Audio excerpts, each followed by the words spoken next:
کوچے کے داری اس کربلا دارے. کیا بتاتے ہیں؟ ہمارے پاس ایران، ہمارے پاس جو کچھ بھی ہے وہ محرم اور سفر کی وجہ سے. تو سمجھ میں آیا؟ جو بھی ہمارے پاس ہے یہ صدقہ حسین کا ہے. تو لہذا ہمیں کو چاہیے کہ زیادہ سے زیادہ وجہ سے حسین بابا کریں، آنسو بہائیں، سچے مومن سچے عزادار کر جائیں. ایسا نہ ہو کہ ہم عزاداری کریں دوسرے لوگ ہنسیں. ایسی عزاداری نہ خدا کو پسند ہے، نہ اماں کو پسند ہے، نہ رسول کو پسند. عزاداری ایسے خلوص ہونا چاہیے ہر چیز میں. مثال کے طور پر مولانا علیہ السلام فرماتے ہیں اخلاصوں کے لاکھوں باداں. جس طریقے سے عزاداری کا معیار جو ہے اس پر ہے خلوص کے، ہر فعل کا معیار جو ہے اس پر ہے خلوص پر ہے. اسی طریقے سے مولا فرماتے ہیں الاخلاص بلاغ العبادہ، عبادت کا معیار کس پر ہے؟ خلوص پر ہے. عبادت چاہے کیسی بھی ہو، بس آپ نیت کریں. شرط کیا ہے؟ نیت. جب ہماری نیت صحیح ہوگی نا، جب اس میں خلوص پایا جائے گا تو وہ فعل خدا کو بھی پسند آئے گا، رسول کو بھی پسند آئے گا، ہمارے ائمہ کو بھی پسند آئے گا. صلوات محمد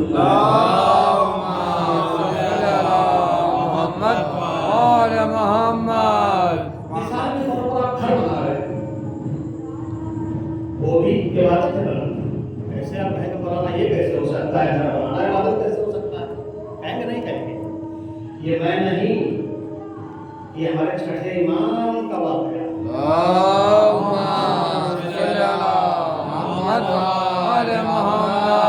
امام کے زمانے میں دو شخص بیک وقت گھر بنا رہے تھے،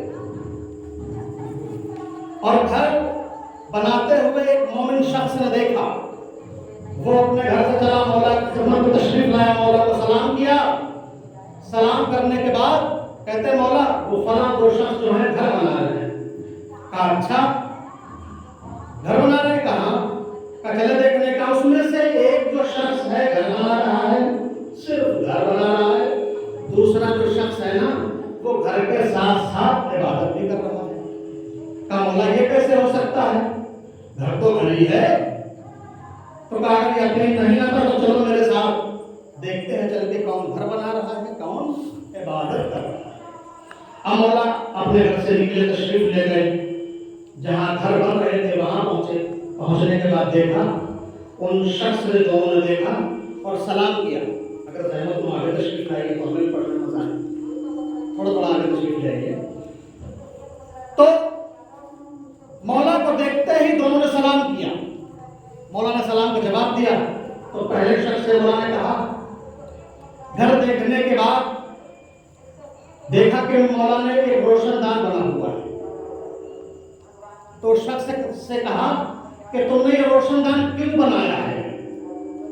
روشن دان سمجھتے ہیں؟ بیالہ جس کو بولتے ہیں، جس سے نور آتا ہے گھر کے اندر.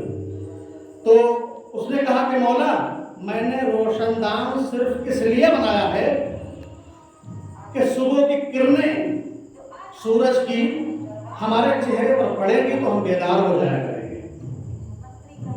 یہ صرف اور صرف کیا بنا رہا تھا؟ گھر بنا رہا.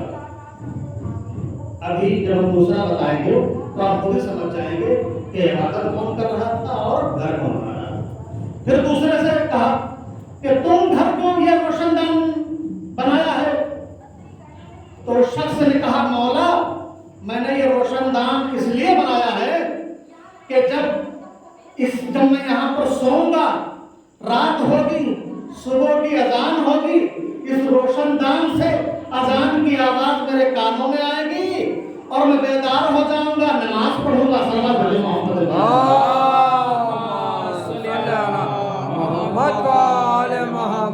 تو اب سمجھ میں آیا کہ گھر کون بنا رہا تھا اور عبادت کون کر رہا تھا گھر کے ساتھ ساتھ. تو میں نے کیا کہا؟ جو بھی انسان اپنا فعل انجام دے، چاہے وہ عزاداری ہو، چاہے وہ عبادت ہو، نماز ہو، خلوص کے ساتھ انجام دے. اگر خلوص نہیں ہے تو آپ کوئی بھی فعل انجام دیں وہ آپ کی نظر میں اور لوگوں کی نظر میں تو قابل قبول ہیں، لیکن اللہ کی نظر میں، ائمہ کی نظر میں، انبیاء کی نظر میں بے فائدہ، بیکار ہے۔ صلوات محمد علیہ اللهم صل على محمد وعلى محمد اللهم صل على محمد وعلى محمد۔ یہ ہے عزاداری امام حسین۔ سب سے پہلے جب میں نے سورہ الحمد کی 5ویں آیت پڑھی تھی نا، ایاک نعبد و ایاک نستعین، اس سے بھی وہی نتیجہ نکلے گا، ہم تیری ہی عبادت کرتے ہیں اور تجھی سے مدد چاہتے ہیں۔ عبادت صرف نماز پڑھ لینے کا نام عبادت نہیں ہے، عبادت صرف روزہ رکھ لینے کا نام عبادت نہیں ہے، عبادت صرف زکات دینے کا نام عبادت نہیں ہے، عبادت خمس ادا کر دینے کا نام عبادت نہیں ہے، بلکہ عبادت اس کا نام ہے جس فعل سے، جس کام سے خدا بند مطاع خوش ہو جائے، اس کا نام عبادت ہے۔ صلوات محمد۔ اللهم صل على محمد وعلى محمد۔ ہمیں ہر فعل میں اگر خدا کو خوش رکھنا ہے، انبیاء کو خوش کرنا ہے، ائمہ کو خوش دیکھنا ہے، تو خلوص کا ہونا ضروری ہے۔ اگر خلوص نہیں ہے تو ہماری نماز بھی بیکار ہے، ہماری عزاداری بھی بیکار ہے، ہماری فرشتہ نشانہ بھی بیکار ہے۔ اچھا تبرک بانٹے یا جیسا بانٹے، لیکن خلوص کے ساتھ ہونا چاہیے۔ یہ آج کی ہماری تمہیدی گفتگو ہے۔ انشاءاللہ کل انشاءاللہ اپنے اصل موضوع پر بحث کریں گے۔ تو میں یہ کہہ رہا تھا کہ عزاداری ہماری پہچان ہے، رونا اور رلانا یہ انبیاء کی سنت ہے، رسول بھی روئے اور ائمہ بھی روئے، امام جعفر صادق علیہ السلام بھی روئے۔ اللهم صل على محمد وعلى محمد۔ یہ مرثیہ پڑھنے کا بھی ثواب ہے، نوحہ پڑھنے کا بھی ثواب ہے، سوز پڑھنے کا بھی ثواب ہے۔ امام کے دور میں مرثیہ پڑھنے والے حضرات آتے تھے، شعر پڑھتے تھے، کچھ مرثیہ پڑھتے تھے، تو ہمارے چھٹے امام نے مرثیہ پڑھنے والے سے کہا تم مرثیہ پڑھو،